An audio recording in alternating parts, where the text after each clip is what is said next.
the last paper today. Antoine Cantin-Brault is professor of philosophy at the Université du Saint-Boniface, where he is also director of the Saint-Boniface University Press. His research interests include 19th and 20th century German philosophy, Hegel, Nietzsche, Heidegger, Löwit, Adorno, and some of those names are not often paired together, but never mind, and pre-Socratic philosophy. He has published many articles and book chapters in these areas, and his monograph Penser le néant, Hegel, Heidegger et les preuves héraclétiennes, was published by Hermann, Paris, in 2023. You'll know Antoine because he's a regular of the reading group, very much so. And today his paper is entitled The Counter-Striving Harmony of Being and Nothing, a dialogue between Heidegger and Hegel. Antoine. Thank you. Thank you, Lawrence. Thank you, Aaron. Thank you for organizing the seminar and this symposium today. I will try to share my screen. Is it working? Yes. I think it is. Okay. Just a second. Okay, so it's basically only quotes, but I wanted to show them to you because they're pretty long and I wanted to cut them a little bit. Okay, so today I'm going to talk about fragment 51 of Heraclitus. I gave here a translation from Kahn. They do not comprehend how a thing agrees at variance with itself. It is an attunement turning back on itself, like that of the bow and the lyre. Fragment 51 is a complex fragment in which many of the key terms and themes of Heraclitus appear in a unique light. For instance, if the term diophenomenon is also present in fragment 10 and joined together with its natural opposite, sumphenomenon, same thing in the symposium, here in fragment 51, diaphenomenon is taught with homology, suggesting, in very general terms, that diverging is central in placing our thinking and discourse in accordance with logos. Another uniqueness of fragment 51 lies in the fact that while the term harmonia also appears in fragment 54 and 8, it is only here in fragment 51 that the notion is illustrated with references to a bow and lyre, proving, notes Heidegger in GA 55, that this saying, like all of Heraclitus's sayings, lies under the auspices of Artemis. But it is the palinthropos harmoniae itself that will be our focus today, and with it, the discussion of a possible counter-striving harmony. This is the translation of Heidegger of palinthropos harmoniae, between Hegel and Heidegger regarding being, sein, and nothingness or nothing, nichts. But there is already a philological problem, as fragment 51 can be a discussion on palinthropos harmoniae, a harmony that comes about from the back turning of what is harmonized. But it can also be a discussion on palintonos harmoniae, a harmony that shows tension in some kind of stretching back. We will get to this later as it is central in this presentation. So I will first go through the first pages of Hegel's logic. Bear with me for a couple of minutes, in which the palinthropos harmoniae is already at play. We will then move towards Heidegger and his interpretation of palinthropos harmoniae as a way to explain physis, and it's how it is in relation to Hölderlin's Innigkeit. Only then will we be able to see, maybe, if there is a possible harmony between Hegel and Heidegger about this counter-striving harmony. So I will begin in Hegel. I will start at the very beginning of Hegel's logic. As Hegel notes in introducing the beginning of logic, we must begin with pure knowledge, a knowledge that is known as absolute in its indetermination. There must be knowledge without any quality or quantity, or without any of what Hegel calls essentialities, Wesenheiten, that are at work in any mediated knowledge. So pure knowledge means simple immediacy, and pure being is the simple immediacy. We must then begin with being, as it is the purest knowledge, knowledge without knowledge of anything or without any essential or reflective structure. But with such a beginning, already a question arises. how will we be able to get out of being? How will we be able to go from the absolute or from absolute indetermination to any determination at all? Hegel finds a way, we'll see. But let's get into the details. So Hegel is very clear about what being is. Okay, so this is the whole paragraph on being in the logic. I'm just going to read two lines. So what is being? And being is written with a Y. So Sein with a Y. So being, it is pure indeterminateness and emptiness. It's in the middle here. At the end, being, the indeterminate immediate, is in fact nothing, and neither more or less than nothing. So being is absolutely empty. It shows its absoluteness in being the one, but a one that has no relation to an all. Being is the absolute and positive positing of itself. It is the only one, the sole one. Thinking has nothing to intuit here, precisely because what is to intuit is nothing. So for this reason, from being, section A, we go to section B in the logic, which is nothing, not surprising, nichts. So here is the whole paragraph, and it's mostly the same things that he says about being, that he says about nichts, but there are a couple of differences. For instance, there is this line, second line, well, first and second line, nothing is complete absence of determination and content, lack of all distinction within. So thinking nothing has a meaning here, as it shows the negativity that pure being already deploys. If being posited itself absolutely as the one, it is only because it is a negation of any other thing that could ruin its absolute indeterminateness. If being is pure immediacy, nothingness is pure in or non-determination. Nothingness is already different from being, not in content, of course, but in what is already at work negatively in being. Nothing is complete absence of determination, so it is a no to determination, to the other, to the all, as being was a pure yes to itself as one. So a first process then appears between being and nothingness, a process that will become archetypal throughout Hegel's system. Hegel writes, pure being and pure nothing are therefore the same. But they are the same only if there is some kind of differentiation. So when we posit being, it reverts necessarily into nothingness. And when we posit nothingness, it reverts necessarily into being. So in other words, absolute oneness, being, is absolute negation of all nothingness. And absolute negation of all nothingness is absolute oneness, being. These two movements have already been set into motion. Being does not pass over.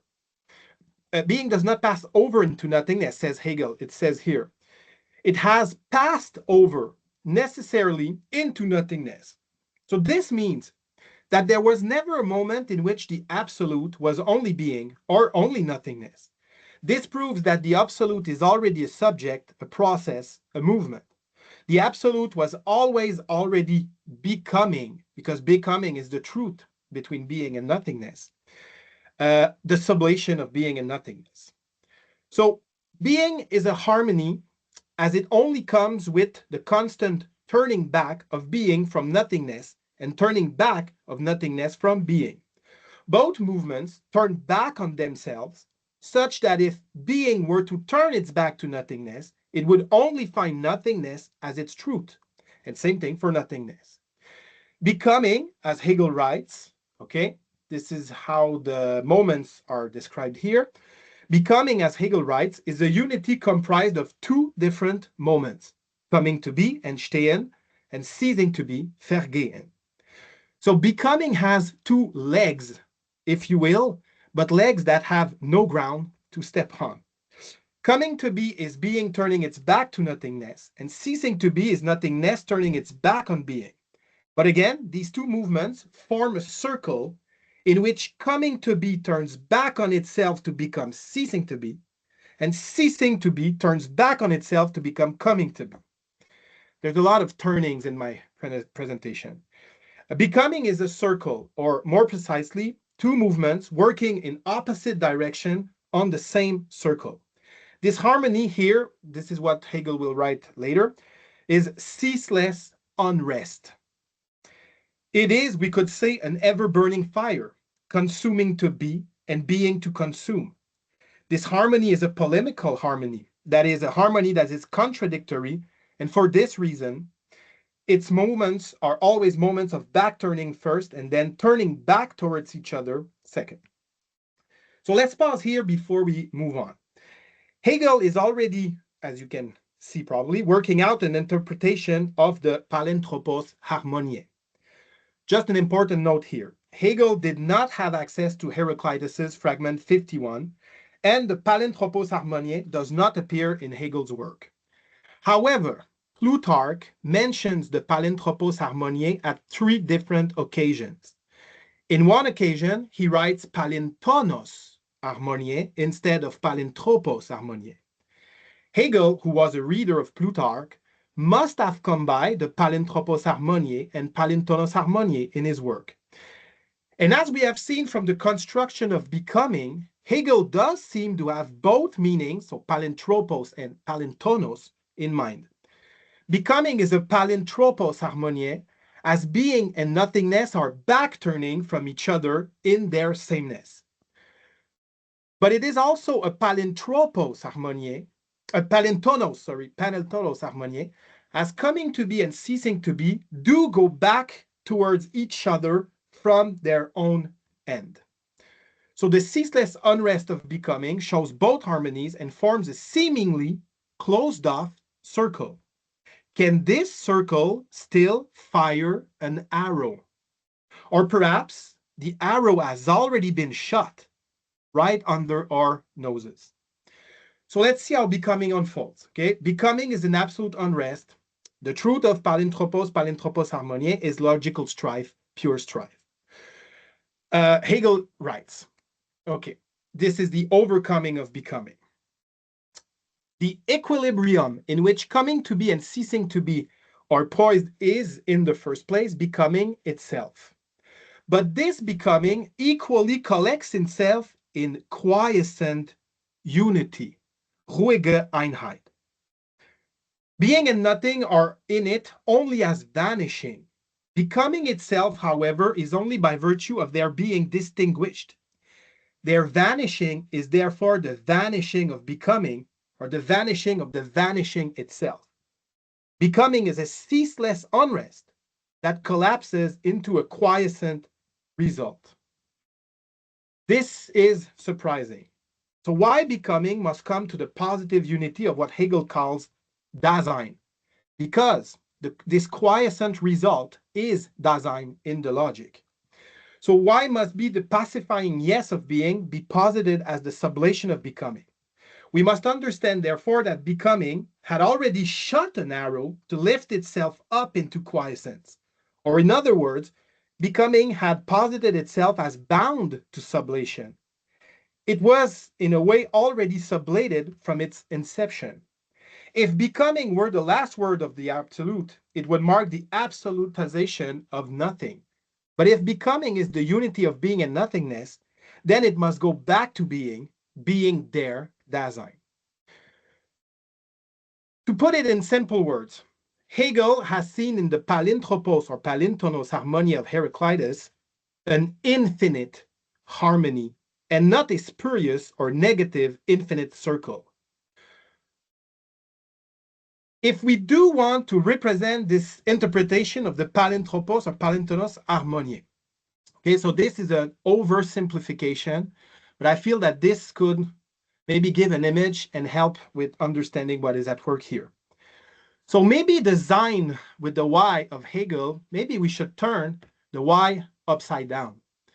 So to better understand how being and nothingness are related to each other and how they're united as palinthropos harmoniae and palintonos harmoniae, maybe we should follow the Y inverted or the lambda here. The arrow, the trait going up, is already attached to the opposite traits of below, and as a matter of fact, is already shot in posing the two opposite traits from below. The infinite was already calling for the sublation of the negative unity of being and nothingness. Or, as Heidegger says himself, Hegel does not first start out with the finite in order then to reach infinity. Rather, he begins in infinity. He is in infinity from the start.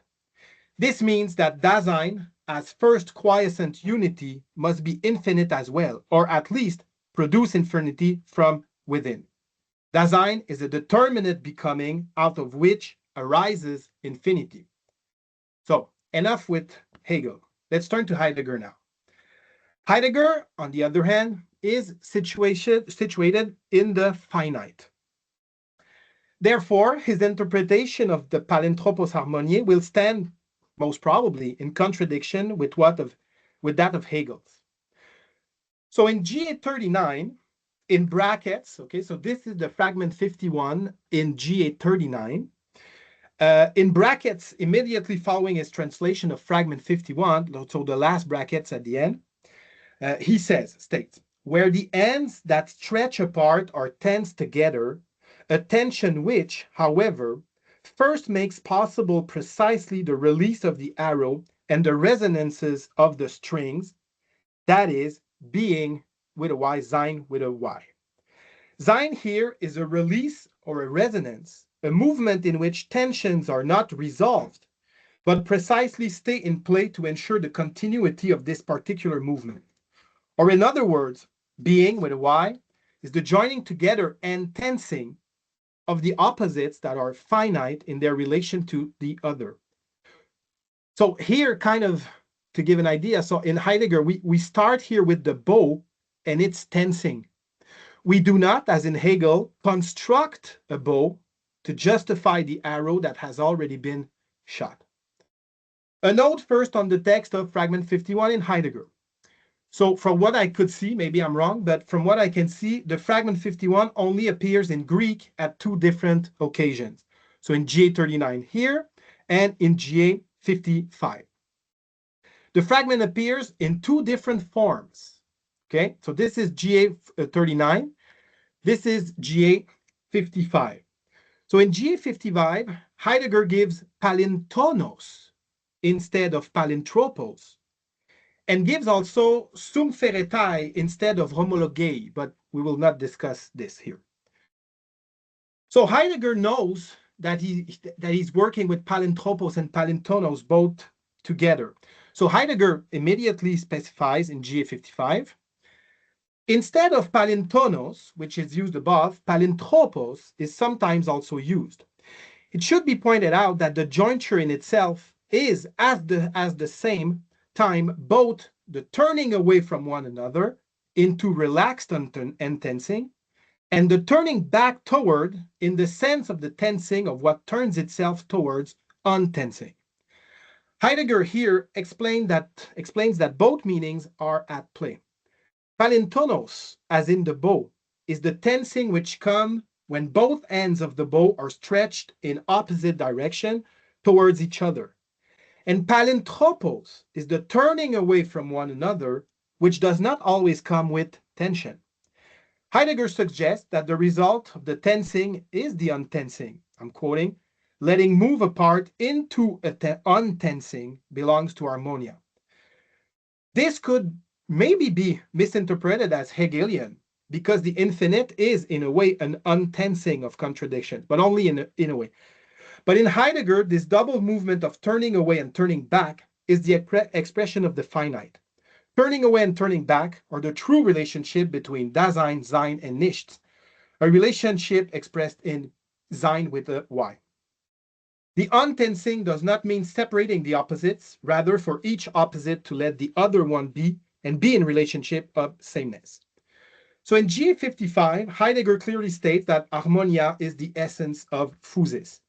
So to comprehend what palinthropos or palintonos harmonia means, we must therefore comprehend it in regard to phusis, especially in the way phusis is discussed by Heraclitus in fragment 123, phusis kruptestai philae. Phusis has two meanings that are precisely joined together in a play on palintonos and palinthropos.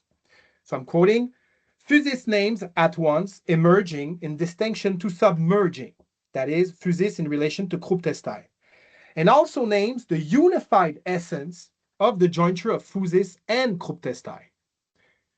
Physis is the emerging that moves in an opposite way of submerging, such as the movement entailed by palinthropos, but is also the jointure fugung of the emerging and the submerging, in which they are stretched in opposite directions to come back towards one another. Heidegger depicts those two movements in this way. Okay, the emerging that unfolds brings itself into separation in a way from self-concealing.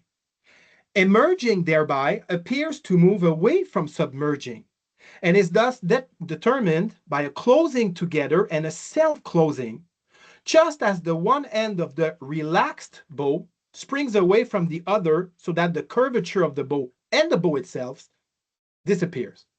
So the emerging first shows itself as an untensed bow, closed on itself, as there's no tensing to bring back the opposites. This is a movement of palinthropos from emerging and submerging. But there is no harmonia here. If the emerging itself is closed off to submerging, there cannot be any harmony or jointure. The harmony will then first appear with the movement of palintonos. So this is what he says right after this. I'll just read the end of it. Physis is the moving away and moving apart of self-opening and self-closing, as well as the return of each into being toward one another. Physis names both the moving away of emerging, turning its back to submerging, and also the return facing each other of emerging and submerging. It is not that emerging is one end of the bow and submerging the other end of the bow. Rather, we must see the emerging as a tensed bow, unclosing itself and having been put into tension in or by submerging. Emerging first appears back-facing submersion, but in truth there is emerging because both its ends are facing submerging and are locked together in the submerging. Heidegger states that emerging and self-concealing, submerging, are the same, so GA 55. For Heraclitus, this is what it means for being and nothingness to be the same. Being is emerging, nothingness is submerging. Being is not the emerged. Being is the presencing of the present, the emerging of the emerged. The movement of emerging is the same as the movement of submerging, as the emerging can only happen out of the submerging. The presencing of the present happens precisely because it self-conceals.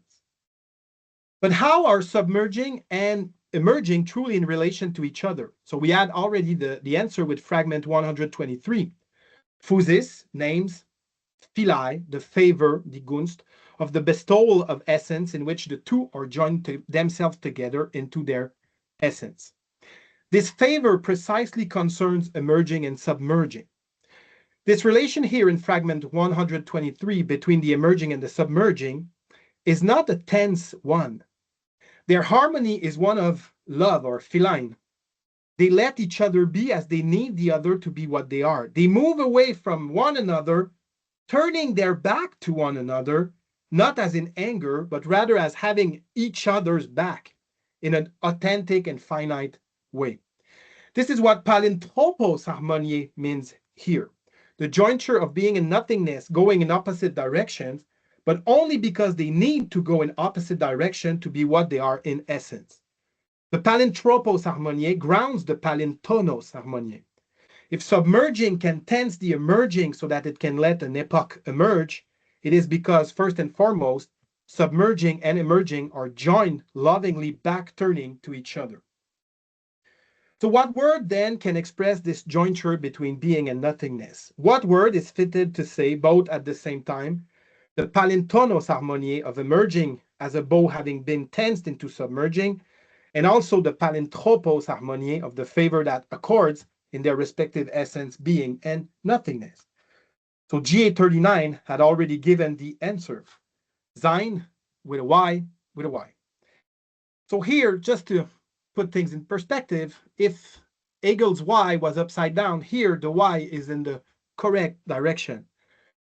In Heidegger, the harmonia is already always there, as this harmonia, this jointure, is the affirmation of the finitude of what is being joined together. What is to be thought of is the split out of which the jointer shows itself as jointure. The split between emerging and submerging, being tied up together in tension, but also brought together as a favor that accords through the lower trait of the Y. So Sein is named in GA39 as, why does Heidegger put Sein in his translation of fragment 51? Is because he wants to show the power of the Heraclitean thought at work in Hölderlin's poetizing.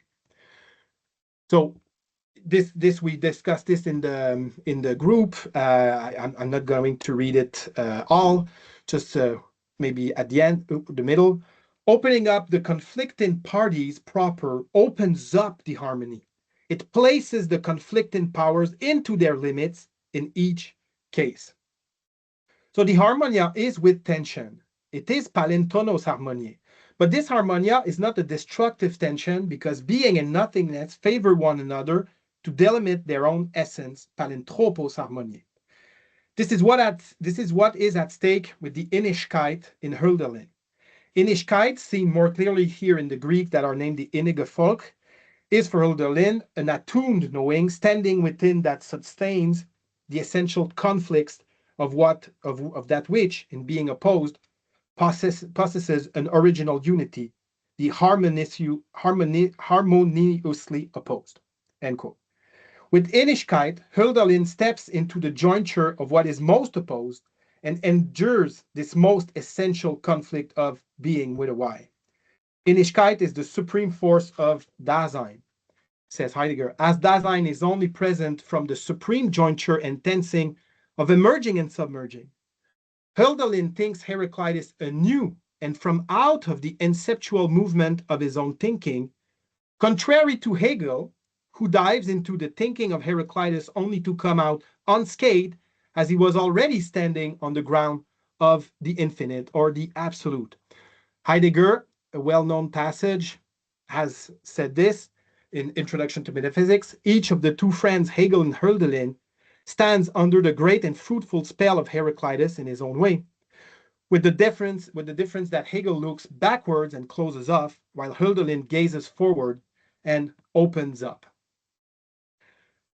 Of course, it should be noted that when Heidegger speaks of the Innigkeit in Hölderlin, he does not have directly in mind being in nothingness, or at least not being in nothingness as they show themselves in Hegel, but rather the conflicts regarding the difference between Sein and Seinheit. Heidegger says that Innigkeit is that which unites in letting spring forth, and as such letting spring forth, and at the same time holds apart that which has sprung forth in the hostility of its essential powers, end quote. What has purely sprung forth brings with it its own self-concealment, its nothingness. That is what we have seen with Heraclitus in the Palintronos harmonie of emerging and submerging. But what has sprung forth brings also its own contradictory powers that set every being in their respective essence. Hölderlin must endure even more so the conflictual powers of Dasein, the conflictual powers of emerging itself that questions historical destiny itself, as Heraclitus endured and sustained the essential conflict between emerging and submerging, grounding historical destiny. Both conflicts can be seen in the river.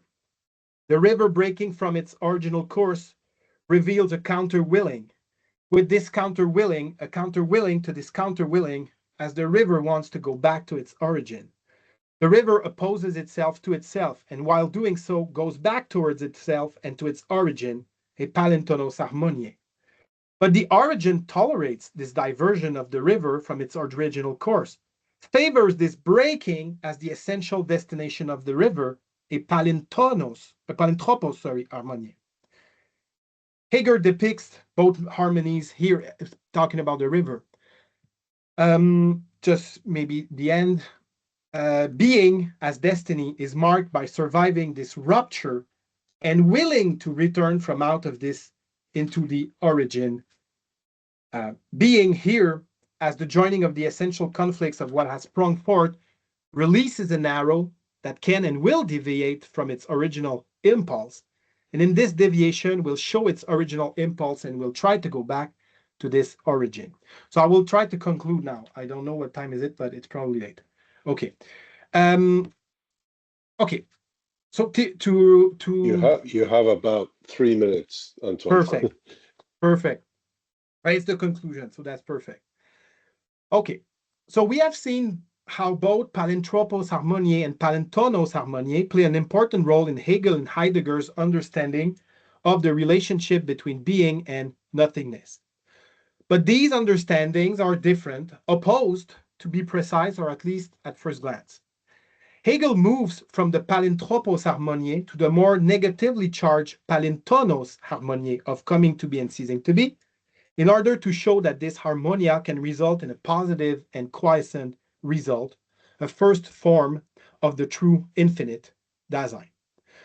So in simple words, we move forward from differentiation to tension to harmony. But in Heidegger, we move from the emerging closed off on itself to the submerging and then to their joining. The palintonos harmoniae is grounded into the palinthropos harmoniae as the most conflictual powers, emerging and submerging, being in nothingness, are joined in accord. In simple words, we move back from differentiation to tension to harmony. That is what I have tried to showcase, again, in a too simple way, by turning the Y in both thinkers. So we move from differentiation in Hegel, differentiation, to tension to harmony. The other way around, we go from differentiation to tension to some kind of harmony. However, things keep moving in a way that prevents the closing up of this perhaps too easy and clear opposition between Hegel and Heidegger. Other questions now arise.